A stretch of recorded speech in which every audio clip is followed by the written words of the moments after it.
সময় সংবাদে সঙ্গে আছি আমি শাহাদাত হোসেন। গাজীপুর ৪ আসনের উপনির্বাচনের ভোট গ্রহণ চলছে। সকাল ৮টায় শুরু হয় ভোট গ্রহণ। এর আগেই ভোটাররা নির্বাচন কেন্দ্রগুলোতে আসতে শুরু করেন।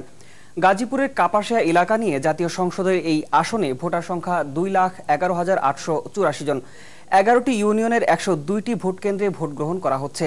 নির্বাচনী এলাকায় নিরাপত্তা নিশ্চিত করতে পুলিশ, র্যাব সহ বিজিবি, আনসার ও অন্যান্য আইনশৃঙ্খলা রক্ষাকারী বাহিনীর ৩,৪৮২ জন সদস্য কাজ করছেন। এছাড়াও বেশ কয়েকটি মোবাইল টিম নিরাপত্তার কাজে নিয়োজিত আছে। নির্বাচনের অন্যতম প্রার্থী আফসার উদ্দিন খান সকাল ৮টার দিকে দরদরিয়া সরকারি প্রাথমিক বিদ্যালয় কেন্দ্রে ভোট দেন। বিশ্বের কোথাও বিচার প্রক্রিয়ায় বাংলাদেশের মতো যুদ্ধাপরাধীদের এতটা সুযোগ দেওয়া হয় না। এরপরও বিদেশে অপপ্রচার চালাচ্ছে লবিস্টরা। গতকাল সেক্টর কমান্ডার্স ফোরামের এক অনুষ্ঠানে এ মন্তব্য করেছেন আইনমন্ত্রী ব্যারিস্টার শফিক আহমেদ। অন্যদিকে একই অনুষ্ঠানে সেক্টর কমান্ডার্স ফোরামের সভাপতি এ কে খন্দকার যুদ্ধাপরাধের বিচারে আপিল করার সুযোগ বাতিলের আহ্বান জানিয়েছেন। যারা নাকি অভিযুক্ত তাদের আইনজীবীরা কোনো একজন সাক্ষীকে ৪৫ দিন জেরা করেছে। পৃথিবীর ইতিহাসে এই ধরনের অপরাধের বিচারে কোনোদিনও অভিযুক্তরা এত সুযোগ পায় না। যে অভিযুক্তদেরকে এমন সুযোগ দেওয়া হচ্ছে যে আন্তর্জাতিক কোনো ট্রাইব্যুনালে এই ধরনের সুযোগ দেওয়া হয় না, তবু লবিস্টরা বলছে যে আন্তর্জাতিক মান রক্ষা করে বিচার হচ্ছে না। আমার জানা মতে পৃথিবীর অন্যান্য জায়গায় যেখানে যুদ্ধ অপরাধীদের বিচার করা হয়েছে সেখানে অ্যাপিলের কোনো বন্দোবস্ত ছিল বলে আমার জানা নেই। আমি এই অনুরোধটি আমাদের প্রধান অতিথির কাছে রাখলাম। যারা সরকারের বিরুদ্ধে কথা বলবে তাদের থামানোর জন্য এই নীতিমালা করা হয়েছে বলে খসড়া অনলাইন নীতিমালার কঠোর সমালোচনা করেছেন বিএনপির ভারপ্রাপ্ত মহাসচিব মির্জা ফখরুল ইসলাম আলমগীর। গতকাল দুপুরে নয়াপল্টনের সংবাদ সম্মেলনে তিনি এ বক্তব্য রাখেন। মূলত এই নীতিমালা করা হয়েছে এমন সব কঠিন শর্তের জালে যা কারো পক্ষেই মেনে চলা সম্ভব না। আবার এই নীতিমালার স্কোপ এতই বড় যে সরকারের পক্ষেও সম্ভব না এর আলোকে সবাইকে সমানভাবে তদারক করা। তাই এটি একটি তলোয়ার যেটা যখন তখন যাকে ইচ্ছা তার গলা কাটতে ব্যবহার করা যেতে পারে। এবং আওয়ামী লীগের যে ঐতিহ্য সেটা বলে যারা আওয়ামী লীগের বিরুদ্ধে কথা বলবে তাদেরকে থামানোর জন্যই এই নীতিমালা।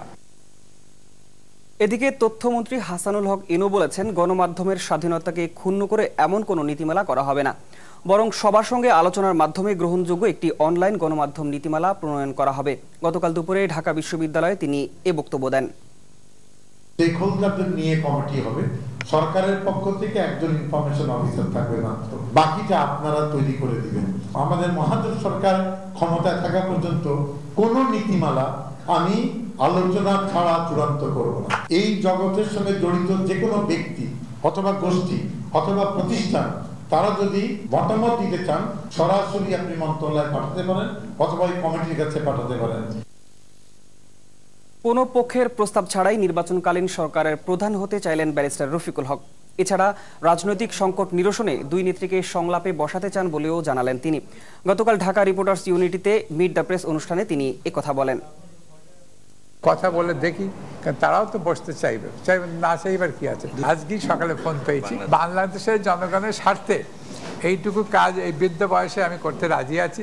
আমার তো এক পা কবরে আছে, আমি তার বুড়া হয়ে গিয়েছি, তো তবু যাওয়ার আগে যদি কিছু করতে পারি তা আমি নিজেকে গর্বিত মনে করব। প্রাইম মিনিস্টার ক্লিয়ারলি গতকাল বলেছেন যে আর 1-11 হওয়ার সম্ভাবনা নেই, এবং আমিও ব্যক্তিগতভাবে মনে করি সে চান্স চলে গিয়েছে। এখন যে অ্যামেন্ডমেন্ট হয়েছে, লেটেস্ট 15th অ্যামেন্ডমেন্ট হয়েছে কনস্টিটিউশন, তাতে যদি কেউ এই ধরনের ভেঞ্চার করে তাহলে হি হ্যাড ইজ ডেড, তার গলা কাটা যাবে, খুব ডিফিকাল্ট, দেশদ্রোহী হবে। মাদক আপিয়াম থেকে এনার্জি ড্রিঙ্কস তৈরির অবৈধ ব্যবসার অভিযোগে রাজধানীর কামরাঙ্গীরচরে একটি কারখানা সিলগালা করেছে র্যাব। গত মধ্যরাতে পরিচালিত ওই অভিযানে ম্যানেজার সহ 9 কর্মীকেও আটক করা হয়। কেবল প্রশাসন নয়, স্থানীয় লোকজনের চোখকে ফাঁকি দিয়ে দলীয় ব্যানারের আড়ালে একটি বাড়িতে দীর্ঘদিন ধরে অবৈধ ব্যবসা চালিয়ে আসছিলেন সাইদুর রহমানের নামের এক ব্যক্তি। বিএসটিআই এর অনুমতি ছাড়াই পপি গাছের কষ থেকে তৈরি মাদক আপিয়াম মিশিয়ে বিভিন্ন ধরনের এনার্জি ড্রিঙ্কস তৈরি এবং বাজারজাত করে আসছিল বেস্ট ওয়ান নামের তার একটি প্রতিষ্ঠান।